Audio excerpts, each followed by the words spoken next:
전쟁은 더 이상 숫자의 싸움이 아니라 기술과 효율성의 싸움입니다. 그리고 한국은 이 두 가지를 모두 갖춘 나라입니다. 한국의 군사력은 세계 5위가 아닙니다. 한국은 이미 인도나 러시아를 추월하고 중국과 어깨를 나란히 할 수 있는 군사력을 가진 나라입니다. 한국의 군사력은 지금 과소평가되어 있습니다. 제가 본 한국은 강력한 방위 체계와 독창적인 전략, 그리고 무엇보다도 그 모든 것을 뒷받침하는 조국을 사랑하는 마음이 있는 나라입니다. 이것이야말로 한국이 가진 진정한 힘입니다. 라고 말하는 나토의 군사 전문가가 있습니다. 대체 무슨 사연인지 오늘 사연 바로 시작하겠습니다. 안녕하세요. 저는 에드릭입니다. 나토에서 세계 군사 분사력을 분석하며 한가롭게 커피를 마시던 그때 러우 전쟁이 터졌습니다. 아, 러시아가 금방 끝내겠구나. 대부분 저와 같은 생각을 했습니다. 아니, 누가 생각이나 했겠습니까? 세계 군사력 2위의 러시아가 22위의 우크라이나에게 진땀을 빼고 북한의 도움을 요청하게 될 줄은요. 얼마 전 제 동료 중 한 명이 말하더군요. 러시아가 북한의 지원을 요청했다네. 저는 그 말을 듣고 커피를 뿜을 뻔했습니다. 사실 저도 처음에는 러시아의 빠른 승리를 확신했습니다. 병력도 많고 무기도 많고 거대한 나라 아닙니까? 그런데 전쟁이 진행될수록 이상한 점들이 하나둘 보이기 시작했습니다.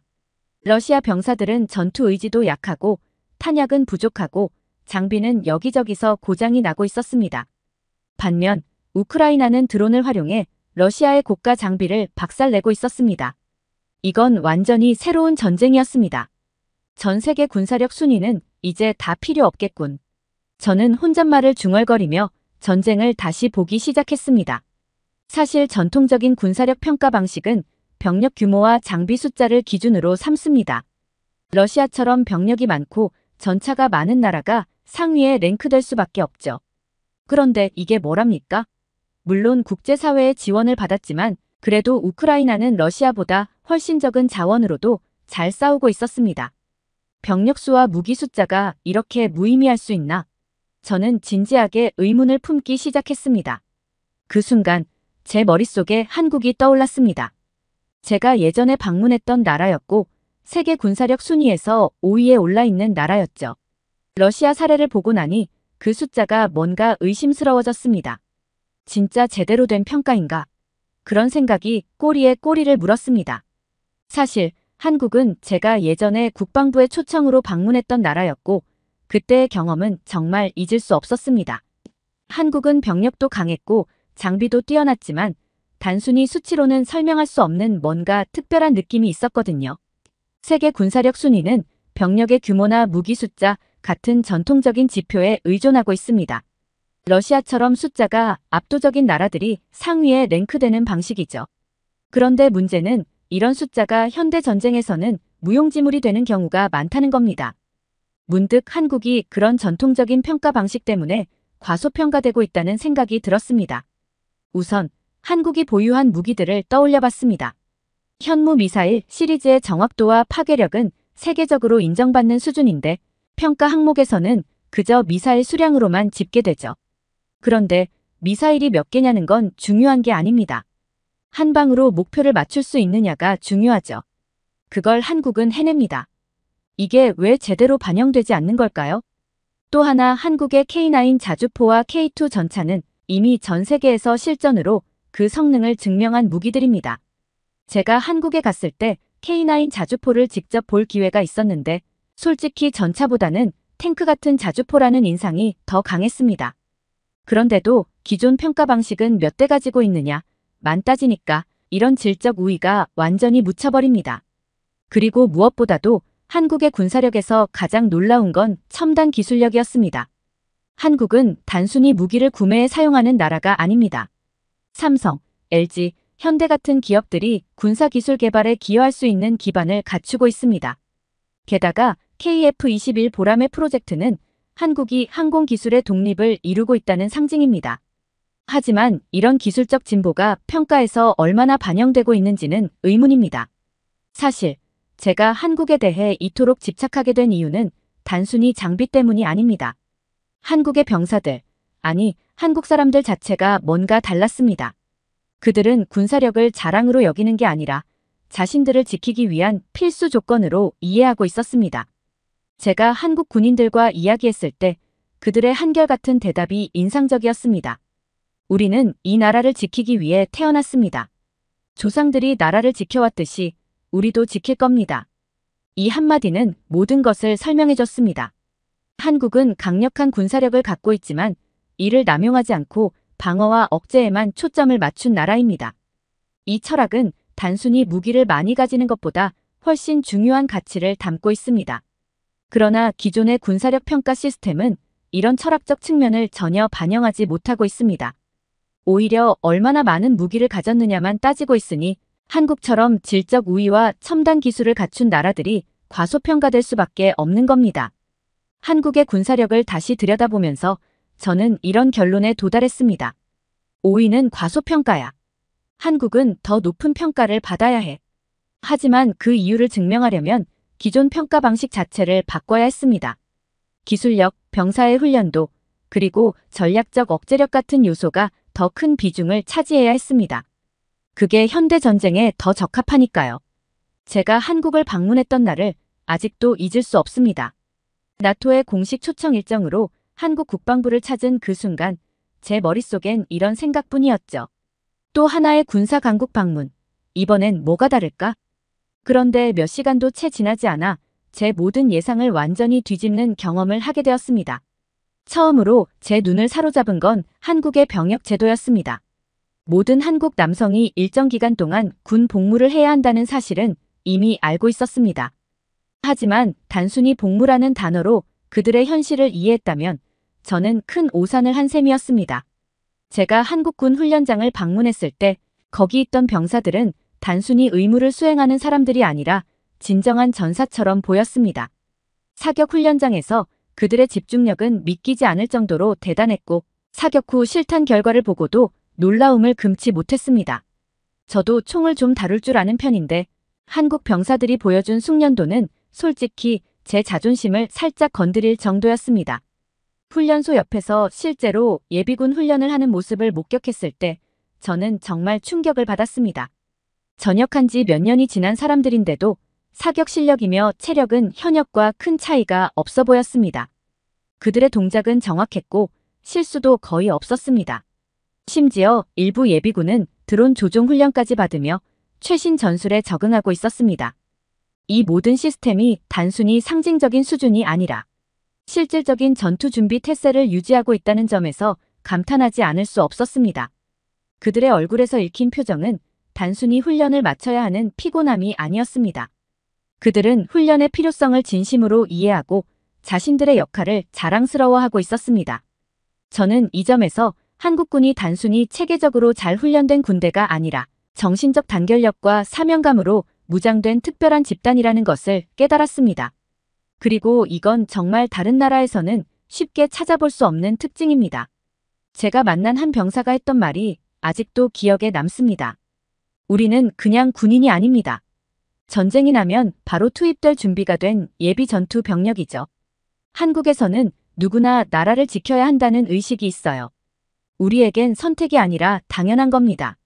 이 말은 단순히 개인의 생각이 아니라 한국 사회 전체가 공유하는 철학처럼 느껴졌습니다. 그들은 전역 후에도 계속해서 훈련을 받고 국가적 위기에 대비하고 있었습니다. 이 시스템은 효율성 면에서도 완벽했습니다. 전쟁이 발발하면 한국은 48시간 이내에 500만 명 이상의 병력을 전투 가능 상태로 동원할 수 있는 능력을 가지고 있었습니다. 병력의 규모뿐 아니라 숙련도와 기술적 역량이 세계 최고 수준이었습니다. 이는 단순히 숫자로만 평가되는 군사력과는 차원이 다른 것이었습니다. 또 하나 저를 놀라게 한 것은 한국군의 훈련 방식이었습니다. 제가 방문한 육군과학화 전투훈련단에서는 가상현실 기술과 데이터를 활용한 전투훈련이 진행되고 있었습니다. 병사들은 실시간으로 피격 여부를 모니터링하며 전투 중 실수를 분석하고 개선 방안을 논의하고 있었습니다. 이 훈련 방식은 단순히 명령에 따르는 훈련을 넘어서 병사들이 스스로 상황을 분석하고 의사결정을 내릴 수 있도록 설계되어 있었습니다. 저는 한국의 군사력을 직접 본 이후 단순히 강력한 군대가 아니라 효율적이고 체계적인 조직으로 세계에서 가장 독창적인 군사 체계를 가진 나라라는 생각을 했습니다. 이 나라의 군사력은 병력 규모와 무기, 숫자 같은 전통적인 평가 기준을 넘어 질적인 우위와 정신적 강점으로 설명해야만 했습니다. 한국 방문에서 얻은 모든 경험 중 가장 잊히지 않는 건 한국 군인들의 태도였습니다. 한국군의 훈련 체계와 장비도 훌륭했지만 그들이 보여준 강한 정신력과 조국에 대한 자부심은 제가 이전에 본 어떤 군대와도 달랐습니다. 솔직히 말해 전 세계 군대를 다니며 훈련받은 병사를 본 적은 많지만 그들의 눈빛에서 이런 결연한 의지를 본 적은 처음이었습니다. 훈련 중 쉬는 시간에 병사들과 대화할 기회가 있었습니다. 그중 한 병사가 농담 섞인 말로 이런 이야기를 했습니다. 우리나라 남자들은 어릴 때부터 군대 갈 준비를 하며 자라요. 군대 언제 가냐는 질문은 거의 유치원 때부터 듣기 시작하니까요. 모두가 웃었지만 그 말 속엔 어떤 진실이 담겨 있었습니다. 한국에서 군 복무는 단순한 개인의 선택이 아니라 사회적 역할과 책임으로 받아들여지고 있었습니다. 그리고 그들은 이를 자랑스럽게 여겼습니다. 흥미로웠던 점은 한국 군인들이 보여준 독특한 팀워크와 연대감이었습니다. 훈련 도중 한 병사가 실수를 하면 나머지 병사들이 비난하거나 불평하지 않고 오히려 문제를 해결하기 위해 머리를 맞대는 모습이 인상적이었습니다. 저는 한국 군인들의 정신력이 어디서 왔는지 궁금해졌습니다. 그 답은 바로 그들의 역사에 있었습니다. 한국은 수많은 외세 침략 속에서도 끝까지 싸워 살아남은 나라입니다. 한국은 끊임없는 저항과 생존의 역사를 가지고 있었습니다. 그리고 그 역사는 현대 한국군의 정체성과 철학에 깊이 스며들어 있었습니다. 그들의 훈련 방식도 매우 독특했습니다.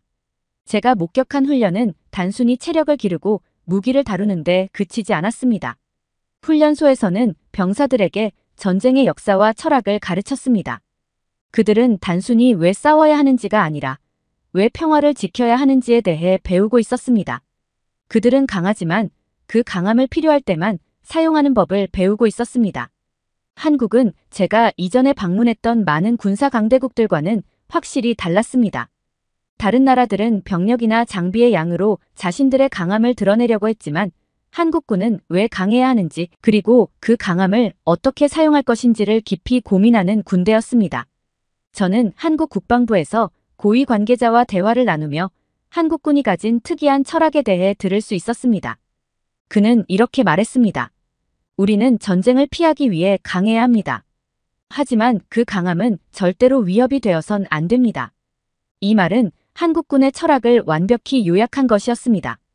한국은 강력한 군사력을 보유하고 있지만 이를 침략이나 정복의 수단으로 사용한 적이 없습니다.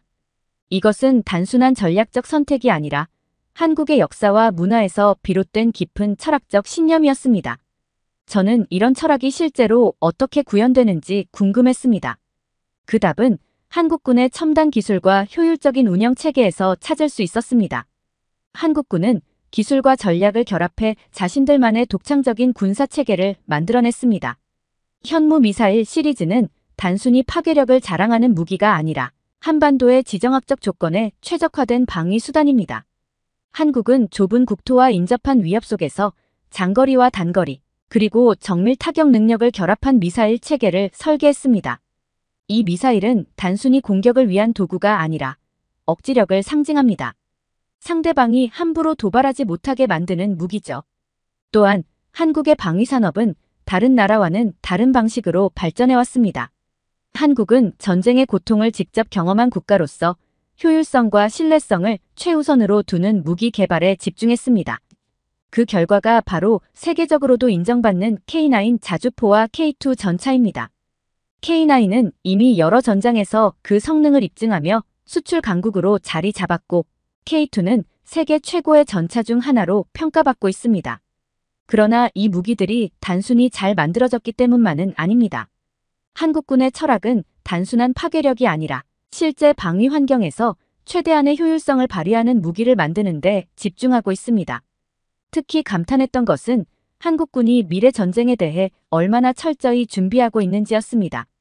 한국군은 드론, AI, 사이버전, 그리고 극초음속 무기와 같은 기술을 군사 전략에 통합하는 데 이미 앞서 있었습니다. 제가 본 훈련에서는 병사들이 단순히 기존의 전술을 반복하는 것이 아니라 가상의 적과 전투를 시뮬레이션하며 실시간으로 문제를 해결하는 모습을 보여줬습니다. 그리고 이 모든 요소들을 관통하는 것은 바로 한국군의 평화를 지키려는 의지였습니다. 제가 한국군 병사들과 대화를 나눌 때 그들은 항상 한 가지 공통된 메시지를 강조했습니다. 우리는 전쟁을 원하지 않지만 우리를 지키기 위해 준비합니다. 그들의 말은 단순한 훈련 도중의 대사가 아니라 한국군이 가진 철학과 정신을 그대로 보여주는 것이었습니다. 전쟁이란 반드시 막아야 할 것이며 이를 위해서는 억지력과 방어력이 필수적이라는 생각이 모든 병사의 마음에 깊이 뿌리내리고 있었습니다. 또한 저는 한국의 이런 철학이 단순히 군사력의 문제에 그치지 않고 민간과 군사의 연결로 이어지고 있다는 점에서 더욱 놀랐습니다. 한국의 대기업들은 이미 민간 기술을 군사적으로 응용할 수 있는 기반을 갖추고 있었습니다. 삼성의 반도체, LG의 통신기술, 현대의 로봇공학은 군사기술로 전환될 수 있는 잠재력을 가지고 있었고 실제로 일부는 이미 군사 분야에 적용되고 있었습니다.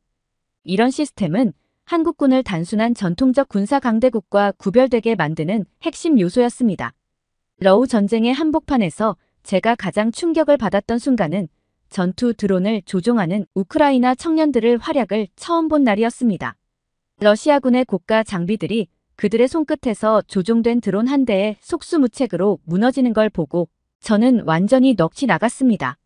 아니, 이게 진짜 현실이야? 드론 하나로 러시아 전차가 박살난다고.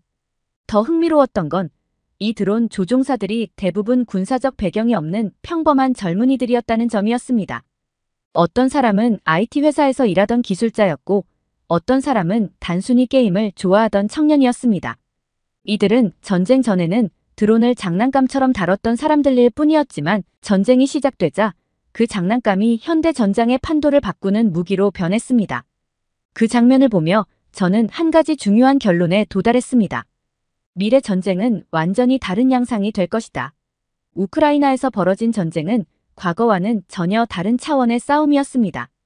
병력의 숫자와 무기의 크기가 전쟁의 결과를 좌우하지 않았습니다. 대신 기술, 정보, 그리고 그 기술을 다룰 줄 아는 사람의 역량이 승패를 결정하고 있었습니다. 그리고 이 모든 걸 보면서 저는 자연스럽게 한국을 떠올렸습니다. 한국은 이미 전 세계적으로 IT 강국이자 e스포츠 강국으로 잘 알려져 있습니다. 한국의 젊은 세대는 어릴 때부터 게임과 디지털 기술에 익숙하며 이들이 가진 잠재력은 단순히 여가를 넘어 현대 전쟁 기술로까지 연결될 수 있는 가능성을 가지고 있었습니다. 제가 한국을 방문했을 때 드론 훈련을 받고 있던 병사들을 직접 볼 기회가 있었습니다. 그들의 움직임은 우크라이나 드론 조종사들과 놀랍도록 비슷했습니다. 하지만 차이점이 하나 있었습니다. 한국 병사들은 단순히 드론을 조종하는 데 그치지 않고 전술적 사고와 결합된 기술을 보여주고 있었습니다. 그들은 적의 위치를 파악하고 실시간으로 전략을 세워 작전을 수행하고 있었습니다. 한국의 기술적 잠재력과 젊은 세대의 역량이 결합될 때 한국이 미래 전쟁의 선도국이 될 수 있다는 확신이 들었습니다. 특히 한국은 이미 삼성, LG, 현대와 같은 세계적 기업들이 방위산업에 필요한 기술적 기반을 제공하고 있는 나라입니다. 이 기업들이 가진 5G, 반도체, AI 기술은 단순히 민간 시장에서의 성공을 넘어 군사 기술로 빠르게 전환될 수 있는 잠재력을 가지고 있습니다. 한국군은 이 기술들을 활용해 미래 전쟁에서 독보적인 위치를 차지할 수 있는 준비를 하고 있었습니다. 우크라이나에서 본 드론의 활약을 통해 저는 기술이 군사력 평가의 핵심 요소가 되는 시대가 이미 도래했음을 깨달았습니다. 더 이상 병력의 숫자나 장비의 크기로 전쟁의 결과를 예측할 수 없습니다. 한국은 이러한 변화에 가장 잘 적응할 수 있는 나라 중 하나였습니다. 하지만 기술만으로 전쟁을 승리로 이끌 수는 없습니다. 그것을 제대로 활용할 줄 아는 사람이 있어야 합니다. 한국의 젊은 세대는 e스포츠와 IT 기술에 익숙한 디지털 네이티브들로 이는 곧 현대 전장에서 요구되는 드론 조종, 사이버전, 그리고 AI 기반 전술 운영 능력으로 이어질 수 있습니다. 한국의 이런 특성은 그들만의 독창적인 강점이었으며 이는 기존 군사 강국들조차 쉽게 모방할 수 없는 요소였습니다. 러시아와 우크라이나 전쟁은 한 가지 명확한 교훈을 주었습니다.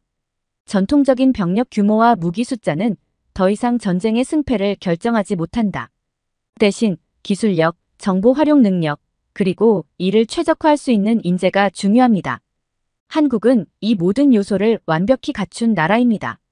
저는 러우 전쟁에서 본 광경과 한국의 군사력을 비교하며 한국이 미래 전쟁의 선도국으로 자리 잡을 가능성을 확신하게 되었습니다.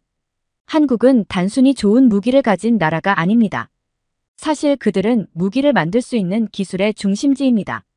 제가 한국에서 만났던 방위산업 관계자들은 한 가지를 자랑스러워했습니다.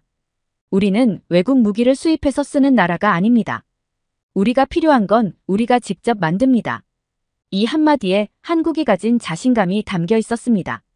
우선 한국이 가진 반도체 기술을 이야기하지 않을 수 없습니다. 현대의 모든 첨단 무기는 반도체 없이는 작동하지 않습니다. 미사일, 전투기, 드론, 심지어 군 통신 시스템까지 반도체가 필수입니다. 그리고 한국은 반도체 분야에서 전 세계를 주도하는 나라입니다. 삼성과 SK하이닉스가 만든 반도체는 단순히 스마트폰이나 컴퓨터에 들어가는 부품이 아니라 현대 전쟁의 핵심 자원입니다. 한국의 통신 기술도 빼놓을 수 없습니다. 한국은 5G를 세계에서 가장 먼저 상용화한 나라이고 현재는 6G 기술 개발을 선도하고 있습니다. 미래 전쟁에서는 통신 속도와 안정성이 전투의 승패를 좌우할 것입니다. 드론, 자율무기, 사이버전은 모두 초고속 통신 기술에 의존하기 때문입니다. 한국은 이 분야에서 독보적인 위치에 있습니다. 제가 한국군 훈련장에서 본 드론 조종 훈련에서도 실시간으로 전송되는 데이터가 얼마나 정확하고 신속한지 감탄할 수밖에 없었습니다. 러우 전쟁에서 드론이 중요한 역할을 했다면 한국은 그 역할을 훨씬 더 정교하게 수행할 수 있는 기반을 이미 갖추고 있었습니다. 한국은 사이버전에서도 세계적인 경쟁력을 가지고 있습니다. 북한의 끊임없는 사이버 공격 위협 속에서 한국은 세계 최고 수준의 사이버 방어 체계를 구축했습니다. 사이버전은 현대 전쟁에서 물리적 전투만큼이나 중요한 요소로 자리 잡고 있습니다. 한국의 사이버 방어 능력은 단순히 방어에 그치지 않고 공격적인 사이버 전술을 개발할 수 있는 가능성까지 포함하고 있습니다. 저는 방위산업 관계자에게 농담처럼 물었습니다. 혹시 한국이 사이버전을 통해 적군의 드론을 역으로 조종할 수 있는가요? 그는 웃으며 이렇게 답했습니다. 그건 비밀입니다. 하지만 가능하지 않을까요? 이 모든 요소를 종합해 볼 때 한국은 기존 군사력 평가 방식으로는 설명할 수 없는 나라입니다. 그들은 병력의 숫자나 무기의 양에서만 강한 것이 아니라 첨단 기술력과 이를 활용할 수 있는 역량에서 타의 추종을 불허합니다. 세계 군사력 평가 방식은 병력의 수, 무기의 양, 국방비 같은 전통적 요소에 크게 의존합니다. 예를 들어 병력이 100만 명이면 그게 곧 강하다는 평가로 이어지죠. 그런데 이 방식으로는 한국의 독특한 강점, 즉 효율성, 기술력, 그리고 전략적 대응 능력을 제대로 반영할 수 없습니다. 저는 한국을 방문하며 그들의 전투 준비 태세와 기술을 직접 봤기에 그 순위가 더 이상 신뢰가 가지 않았습니다. 제가 한국을 방문한 이후 나토 내부 회의에서 이런 주장을 했습니다. 군사력 순위를 재조정해야 합니다. 단순히 병력과 장비의 숫자로 판단하면 안 됩니다. 기술력, 동원체계, 전략적 억지력 같은 요소를 더 반영해야 합니다. 그 당시 동료들은 제 의견에 반신반의했습니다. 하지만 최근에 다시 한번 러우 전쟁의 사례를 들어가며 설명하자 모두 고개를 끄덕였습니다. 전쟁은 더 이상 숫자의 싸움이 아니라 기술과 효율성의 싸움입니다. 그리고 한국은 이 두 가지를 모두 갖춘 나라입니다. 결론적으로 저는 한국이 단순히 세계 군사력 5위라는 순위를 넘어 인도나 러시아를 추월하고 중국과 어깨를 나란히 할 수 있는 잠재력을 가지고 있다고 확신하게 되었습니다. 기존 평가 방식이 변하지 않는다면 한국처럼 첨단 기술과 독창적인 전략을 가진 나라들이 과소평가될 수밖에 없습니다. 나토에서 세계 군사력과 국제 안보를 분석하는 제 업무에서 한국은 항상 흥미로운 국가로 자리 잡고 있었습니다. 한반도라는 독특한 지정학적 위치, 북한의 지속적인 위협, 그리고 주변 강대국들과의 관계. 이 모든 요소가 복합적으로 얽혀있는 한국은 단순한 군사 강국 이상의 존재였습니다. 하지만 최근 한국과 나토 간의 협력이 더욱 중요하게 다가왔습니다. 러우 전쟁과 같은 현대 전쟁의 양상이 변하고 있는 상황에서 한국은 나토에게 파트너 이상의 파트너로 여겨지고 있었습니다. 나토가 한국을 주목하기 시작한 건 단순히 북한 때문만은 아니었습니다. 물론 북한의 핵과 미사일 도발은 중요한 요인이었지만 그보다 더 큰 이유는 한국이 가진 첨단 기술력과 전략적 군사 잠재력이었습니다. 나토 내부에서는 점점 더 많은 사람들이 한국과의 협력 가능성에 대해 논의하고 있었습니다. 하지만 한 가지 난제는 있었습니다. 한국은 나토의 정식 회원국이 될 수 있을까? 나토의 회원국이 된다는 것은 단순히 군사 협력을 넘어서 다자간 군사 의무를 이행해야 한다는 의미입니다. 이는 단순히 방어적인 군사 강국으로서의 역할을 넘어 다른 회원국들과의 집단 방위에 참여해야 한다는 뜻이죠. 한국은 이러한 조건을 충족할 기술력과 군사력을 보유하고 있지만 나토 회원국이 되기에는 넘어야 할 여러 외교적, 전략적 과제가 있었습니다. 특히 중국과의 관계가 그중 가장 큰 문제였습니다. 제가 나토 내부에서 한국의 잠재력을 강조하며 한국이 정식 회원국이 될 가능성을 논의했을 때 한 동료가 이런 질문을 던졌습니다. 그런데 한국은 왜 나토 가입을 적극적으로 추진하지 않는 것 같아? 사실 이 질문은 굉장히 중요한 점을 짚었습니다. 한국은 나토에 정식 가입하지 않고도 이미 나토와 긴밀한 파트너십을 유지하고 있었습니다. 나토와 한국의 관계는 정식 회원국과는 다른 형태였지만 실질적인 협력 수준에서는 이미 많은 회원국들을 뛰어넘는 수준이었습니다. 한국은 나토의 사이버 방어 협력 프로그램에 참여하며 북한과 같은 사이버 위협에 대응하기 위한 정보를 공유하고 있습니다. 또한 UN 평화유지군 활동을 통해 나토 회원국들과 협력하며 글로벌 안보와 평화 유지에 기여하고 있습니다. 이는 한국이 단순히 지역 강국이 아니라 글로벌 안보의 중요한 축으로 자리 잡고 있음을 보여주는 사례입니다. 하지만 한국은 정식 회원국으로 나토에 가입하지 않으면서도 파트너십의 형태로 협력을 강화하는 방식을 선호하고 있습니다. 이는 한국의 외교적 선택과도 연결됩니다. 한국은 미국과의 동맹을 중심으로 안보를 유지하고 있지만 동시에 중국과의 경제적 관계도 중요하게 여깁니다. 나토 정식 가입은 중국과의 관계를 악화시킬 가능성이 크기 때문에 한국은 신중한 태도를 유지하고 있는 것입니다. 그렇다고 해서 나토 내부에서 한국을 향한 기대가 줄어드는 건 아니었습니다. 오히려 반대였습니다.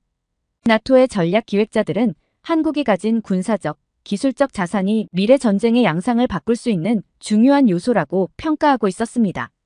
한국과의 협력을 강화하지 않는다면 나토는 미래 전쟁에서 뒤처질 수도 있다. 이런 논의는 점점 더 큰 공감을 얻고 있었습니다. 저는 개인적으로 한국이 나토 정식 회원국이 되었으면 하는 바람이 있었습니다. 그 이유는 단순히 한국이 가진 기술력 때문만은 아니었습니다. 한국은 단 한 번도 다른 나라를 침략하거나 정복하려는 전쟁을 벌인 적이 없는 강대국입니다. 강력한 군사력을 가졌지만 이를 신중하고 책임감 있게 사용하는 나라. 저는 이런 한국의 철학이 나토와 완벽히 어울린다고 생각했습니다. 하지만 동시에 한국이 정식 회원국이 되지 않더라도 나토와의 파트너십이 충분히 강력하다는 점도 인정하지 않을 수 없었습니다. 한국은 이미 나토의 이상적인 파트너로 자리 잡고 있으며 그 관계는 앞으로 더욱 강화될 것입니다. 한국이 가진 평화를 지향하는 군사 강국으로서의 모델이 전 세계에 큰 교훈을 줄 수 있다고 생각합니다. 저는 나토에서 세계 군사력 분석을 담당하는 사람이지만 한국을 다녀온 이후로는 군사력에 대한 제 관점이 완전히 달라졌습니다. 단순히 무기나 병력의 수를 넘어 그 강함의 이유와 목적이 무엇인지를 이해하는 것이 얼마나 중요한지를 깨달았기 때문입니다. 한국은 수치 너머의 가치를 가진 나라였습니다. 강력한 방위 체계와 독창적인 전략, 그리고 무엇보다도 그 모든 것을 뒷받침하는 조국을 사랑하는 마음이 있는 나라였습니다. 한국에 머무는 동안 만났던 병사들의 눈빛과 한마디 한마디는 지금도 제 마음에 깊이 남아 있습니다. 우리는 강한 군사력을 가졌지만 그것은 전쟁이 아니라 평화를 위한 것입니다. 그들이 했던 이 말은 제게 평생 잊지 못할 교훈으로 남을 것입니다. 전 세계가 한국을 이 새로운 모델로 인정하고 한국의 군사적 철학과 접근 방식을 배울 날이 오기를 간절히 바랍니다. 이것이야말로 한국이 가진 진정한 힘이며 미래에도 그 위상이 더욱 빛날 것이라고 믿습니다. 앞으로도 한국이 세계의 본보기가 되어주길 진심으로 기원합니다. 두 번째 사연 시작합니다. 여기 한국의 독립운동을 배우기 위해 한국으로 온 프랑스 여대생이 있습니다. 그 여대생은 한국의 독립운동사를 공부하면서 단순히 역사적 사실을 배우는 것을 넘어 인생의 새로운 방향을 발견했다고 이야기하는데요. 대체 무슨 사연일지 오늘 사연 바로 시작하겠습니다. 저는 아멜리 듀부아입니다. 파리 소르본 대학교에서 역사학을 전공하고 있는 22살 여학생입니다. 어릴 때부터 역사에 깊은 관심을 가지고 있었으며 특히 프랑스 혁명에 대한 자부심이 컸습니다. 우리나라의 자유와 평등을 위해 싸웠던 선조들의 이야기는 제게 큰 영감을 주었죠. 대학에 입학한 후 제 시야는 더욱 넓어졌습니다. 유럽사뿐만 아니라 아시아, 아프리카 등 다양한 지역의 역사를 공부하면서 세계사에 대한 이해가 깊어졌어요. 그러던 어느 날 우연히 한국의 독립운동사를 접하게 되었습니다. 도서관에서 아시아의 독립운동에 대한 수업 과제를 위해 자료를 찾고 있었습니다.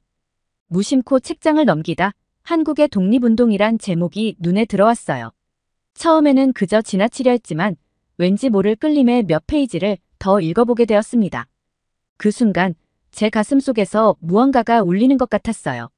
김구, 유관순, 안중근 이 이름들을 처음 접했을 때 제 심장은 빠르게 뛰기 시작했습니다. 그들의 이야기에 푹 빠져들었어요. 특히 유관순의 이야기는 제 영혼을 뒤흔들었습니다. 저보다 어린 나이에 그토록 큰 용기를 보였다니. 눈물이 흘렀습니다. 제 나이였다면 저는 과연 그런 용기를 낼 수 있었을까요? 더 알고 싶어 다른 책들도 찾아보았어요. 안중근 의사의 단지동맹, 김구 선생의 백범일지. 읽으면 읽을수록 그들의 삶에 더 깊이 빠져들었습니다. 그들의 희생과 투쟁이 제 가슴에 깊은 상처를 남겼어요. 그날 밤 잠들기 전까지 계속 그들의 이야기를 생각했습니다. 눈을 감으면 그들의 모습이 떠올랐어요. 나라 없는 서름을 겪으면서도 포기하지 않은 그 마음. 제 가슴이 아팠습니다. 동시에 그들의 의지에 깊은 존경심이 생겼어요. 다음 날 가슴 벅찬 마음을 안고 지도 교수님을 찾아갔습니다. 한국의 독립운동에 대해 더 알고 싶다고 말씀드렸어요. 제 눈에서 불타오르는 열정을 보셨는지 교수님께서는 흔쾌히 도와주시겠다고 하셨습니다. 그 순간 제 인생의 새로운 장이 열렸다는 것을 느꼈어요. 한국의 독립운동에 대해 본격적으로 공부하기 시작했습니다. 밤낮을 가리지 않고 자료를 찾아 읽었어요. 한국어로 된 자료들은 번역기의 도움을 받아가며 읽었습니다. 때로는 힘들고 지치기도 했지만 독립운동가들의 삶을 생각하면 포기할 수 없었어요. 특히 3.1 운동에 대해 알게 되었을 때 제 가슴은 뜨거워졌습니다. 전국에서 동시에 일어난 그 규모, 그리고 비폭력 저항의 정신, 눈물이 났어요. 우리 프랑스 혁명과는 또 다른 모습이었지만 그 정신만큼은 결코 뒤지지 않았습니다. 한국의 독립운동에 대한 호기심이 깊어질수록 더 많은 의문이 생겼습니다. 어떻게 이런 일이 시작되었을까? 왜 그들은 그토록 치열하게 싸웠을까? 이런 질문들이 머릿속을 맴돌았어요. 그리고 그 답을 찾기 위해 저는 더 깊이 파고들었습니다. 소르본 대학 도서관으로는 부족했습니다. 파리의 다른 도서관들을 찾아다녔어요. 국립도서관, 아시아문화원, 발이 닳도록 돌아다니며 자료를 모았습니다. 친구들은 제가 미쳤다고 했지만 저는 멈출 수 없었어요. 일제강점기의 역사를 알게 되면서 마음이 무너져 내렸습니다. 35년이나 되는 긴 시간 동안 그들이 겪었을 고통을 생각하니 가슴이 찢어지는 것 같았어요. 밤에 잠을 이루지 못할 때가 많았습니다. 하지만 동시에 그 긴 시간 동안 포기하지 않고 싸운 그들의 의지에 깊은 감동을 받았어요. 무장투쟁, 평화시위, 외교활동 독립운동가들의 다양한 전략을 알게 되었습니다. 각자의 방식으로 나라의 독립을 위해 노력했다는 게 놀라웠어요. 특히 임시정부의 활동은 정말 대단했습니다. 나라 없는 상황에서도 정부를 세우고 독립을 준비했다니. 그들의 의지가 얼마나 강했는지 온몸으로 느낄 수 있었어요. 한편으로는 부끄러움이 밀려왔습니다. 우리 프랑스는 그때 뭘 하고 있었을까? 왜 그들의 독립운동을 도와주지 않았을까? 이런 생각이 들 때마다 죄책감이 들었어요. 윌슨의 민족자결주의에 대해 알게 되면서 세계 각국의 독립운동이 서로 연결되어 있다는 것을 깨달았습니다. 한국의 독립운동은 단순히 한 나라의 이야기가 아니었어요. 전 세계적인 흐름 속에 있었던 것이죠. 그 순간 역사를 보는 제 시야가 넓어졌습니다. 한 나라의 역사가 아닌 세계사의 관점에서 보게 된 거예요. 그리고 그 속에서 한국 독립운동의 의미를 더 깊이 이해하게 되었습니다. 이것이 단순히 과거의 이야기가 아니라 현재와 미래에도 큰 의미를 지닌다는 것을 알게 되었어요. 3.1 운동에 대해 깊이 있게 공부하면서 많은 것을 느꼈습니다. 전국에서 동시에 일어난 그 규모도 놀라웠지만 비폭력 저항이라는 방식이 더 인상적이었어요. 간디의 비폭력 운동보다 앞선 일이었다는 것을 알고 더욱 놀랐습니다. 이런 대단한 운동이 왜 세계에 더 알려지지 않았을까 하는 생각에 가슴이 아팠어요. 그렇게 공부를 하다 보니 어느새 한 학기가 지나 있었습니다. 제 책상은 한국 독립운동 관련 자료들로 가득 찼어요. 친구들은 제가 한국 독립운동 전문가가 다 되었다고 농담 반 진담 반으로 말했습니다. 하지만 저는 아직 부족하다고 생각했어요. 더 알고 싶었습니다. 그래서 결심했습니다. 직접 한국에 가보기로 한 것입니다. 지도 교수님께 한국에 가서 현장을 직접 보고 싶다고 말씀드렸을 때 교수님은 흔쾌히 도와주시겠다고 하셨습니다. 교수님께서는 역사는 책으로만 배우는 게 아니라고 하셨어요. 그 말씀에 큰 용기를 얻었습니다. 한국행 비행기 표를 예매하면서 가슴이 두근거렸습니다. 설레는 마음으로 여행 준비를 시작했어요. 인천국제공항에 발을 내딛는 순간 온몸에 전율이 흘렀습니다. 드디어 한국 땅을 밟았다는 실감이 났어요. 첫 목적지는 서대문형무소 역사관이었습니다. 일제강점기 독립운동가들이 수감되었던 이곳을 걸으며 그들이 겪었을 고통과 굴하지 않은 의지를 상상해 보았어요. 좁은 간방과 고문 도구들을 보면서 마음이 무너져 내렸습니다. 하지만 동시에 그 속에서도 꺾이지 않았던 그들의 정신에 깊은 경외심을 느꼈어요. 독립기념관에서는 눈물이 멈추지 않았습니다. 광활한 부지에 자리 잡은 이 기념관은 한국의 독립운동사를 체계적으로 보여주고 있었어요. 특히 독립선언서 원본 앞에 서서 3.1운동 당시의 열기를 느낄 때는 온몸에 전율이 흘렀습니다. 마치 그 시대로 돌아간 것 같은 느낌이었어요. 안중근 의사 기념관에서는 그의 생애와 사상, 그리고 의거의 과정을 자세히 살펴볼 수 있었습니다. 특히 그가 남긴 글들을 읽으면서 그의 깊은 통찰력과 동양 평화에 대한 비전에 깊은 감동을 받았어요. 그의 유목위국헌신 군인 본분을 보며 제 안에서도 무언가가 꿈틀거리는 것을 느꼈습니다. 윤봉길 의사기념관, 이육사 문학관, 한용운 시무장 등을 돌아보며 각 독립운동가들의 삶과 정신을 더 깊이 이해할 수 있었습니다. 이들의 삶을 통해 저는 진정한 용기와 희생이 무엇인지를 배웠어요. 그리고 이런 정신이 지금의 우리에게도 필요하다는 것을 깨달았습니다. 이런 유적지들을 돌아보면서 책으로 배웠던 역사가 생생하게 살아나는 것을 느꼈습니다. 각 장소마다 담긴 이야기들이 제게 말을 걸어오는 것 같았어요. 그리고 그 속에서 독립운동가들의 숨결을 느낄 수 있었습니다. 때로는 너무나 생생한 나머지 그들의 고통과 슬픔이 제 가슴을 찢는 듯 했습니다. 특히 서울 탑골공원에 섰을 때는 말로 표현할 수 없는 감정이 밀려왔습니다. 3.1운동이 시작된 이곳에 서니 그날의 함성이 들리는 것만 같았어요. 팔각정 앞에서 독립선언서가 낭독되었던 그 순간을 상상하니 온몸에 전율이 흘렀습니다. 눈을 감고 그날의 열기를 느끼려 노력했어요. 그 순간 저도 모르게 눈물이 흘렀습니다. 이런 경험들은 제게 큰 충격과 동시에 깊은 영감을 주었습니다. 책으로 배웠던 역사가 이렇게 생생하게 살아있다는 것, 그리고 그 역사가 현재의 우리와 긴밀하게 연결되어 있다는 것을 온몸으로 느꼈어요. 이는 제가 역사를 바라보는 시각을 완전히 바꿔놓았습니다. 한국 방문 중 가장 기대했던 순간이 마침내 찾아왔습니다. 지도 교수님의 도움으로 한국대학교 역사학과 교수님들과의 만남이 성사된 것입니다. 이 기회를 통해 한국 독립운동에 대한 더 깊고 학문적인 이해를 얻고자 했어요. 첫 번째로 만난 김영호 교수님은 독립운동의 국제적 연대에 대해 연구하시는 분이었습니다. 교수님께서는 임시정부의 외교활동, 특히 미국과 중국에서의 활동에 대해 상세히 설명해 주셨어요. 이를 통해 한국 독립운동이 단순히 국내에 국한된 것이 아니라 국제적인 차원에서 이루어졌다는 점을 더욱 명확히 이해할 수 있었습니다. 김 교수님께서 독립운동가들은 윌슨의 민족자결주의를 적극적으로 활용했어요. 파리 강화회의에 김규식을 파견한 것도 그런 맥락에서였죠. 라고 말씀하셨을 때 저는 독립운동가들의 전략적 사고에 깊은 감동을 받았습니다. 그들은 단순히 항일운동만 한 것이 아니라 당시의 국제 정세를 정확히 파악하고 이를 활용하려 했다는 점이 놀라웠어요. 다음으로 만난 이지원 교수님은 여성 독립운동가들에 대해 연구하시는 분이었습니다. 교수님께서는 유관순 열사뿐만 아니라 덜 알려진 여성 독립운동가들의 이야기를 들려주셨어요. 김마리아, 박차정 같은 분들도 주목할 만해요. 그들은 남성 중심 사회에서 이중의 억압을 받으면서도 독립운동에 헌신했죠.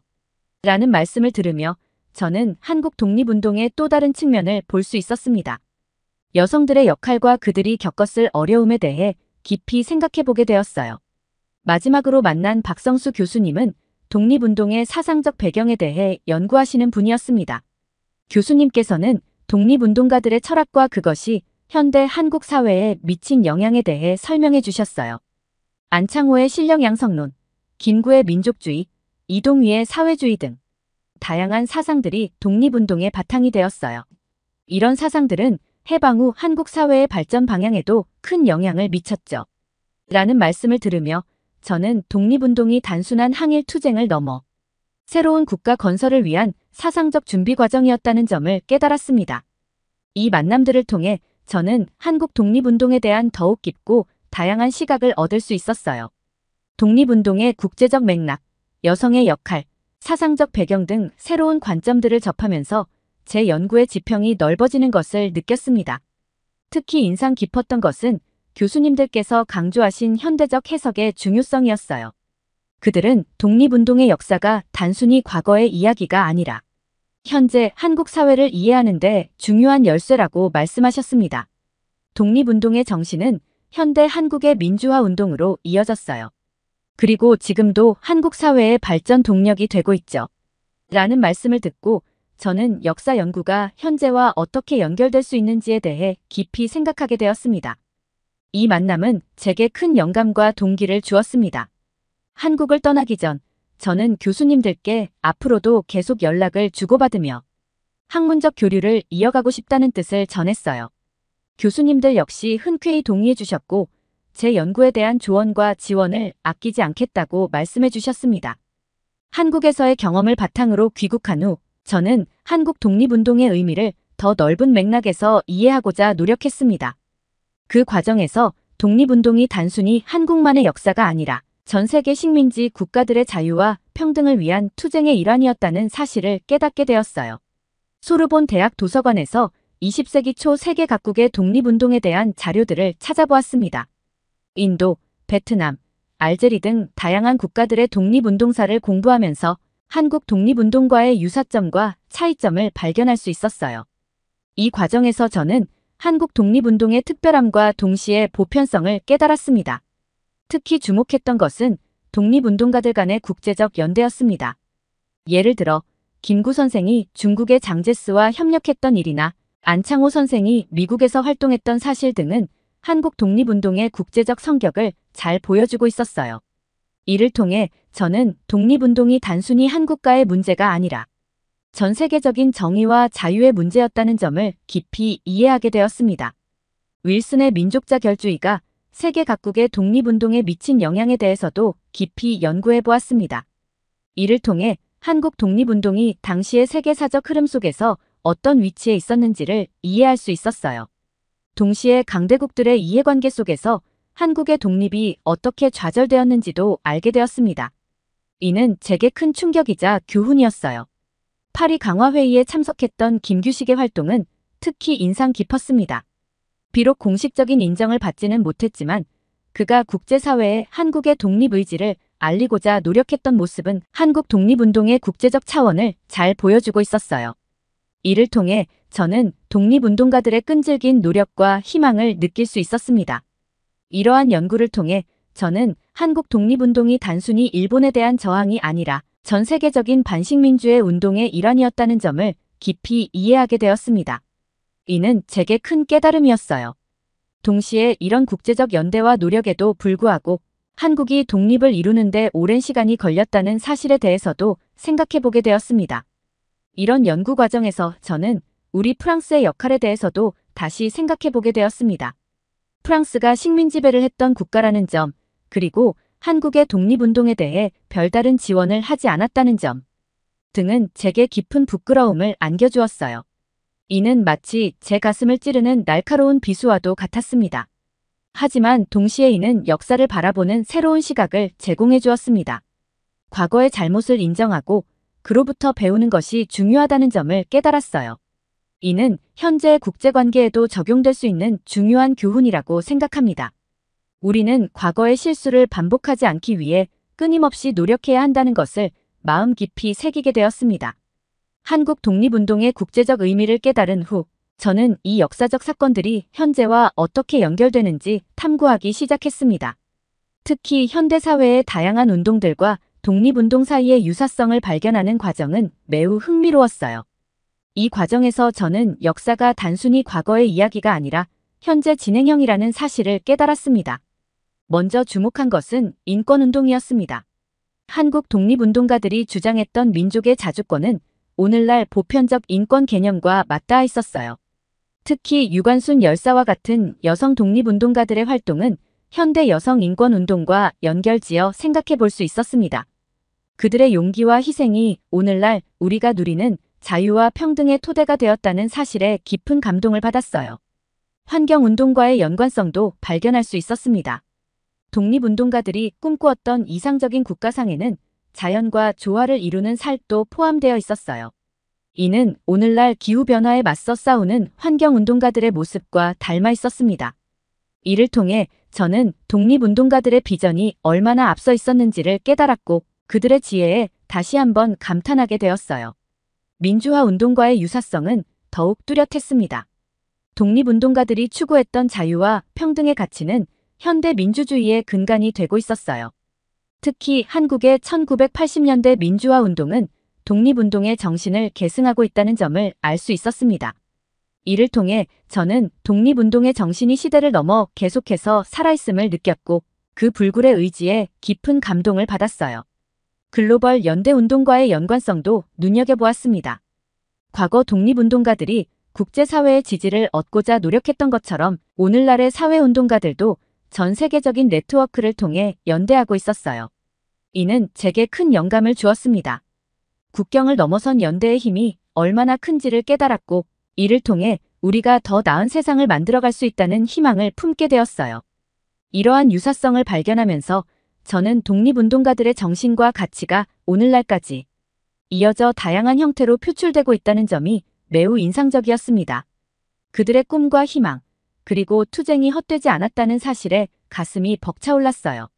동시에 이는 우리에게 큰 과제를 안겨주고 있다는 생각이 들었습니다.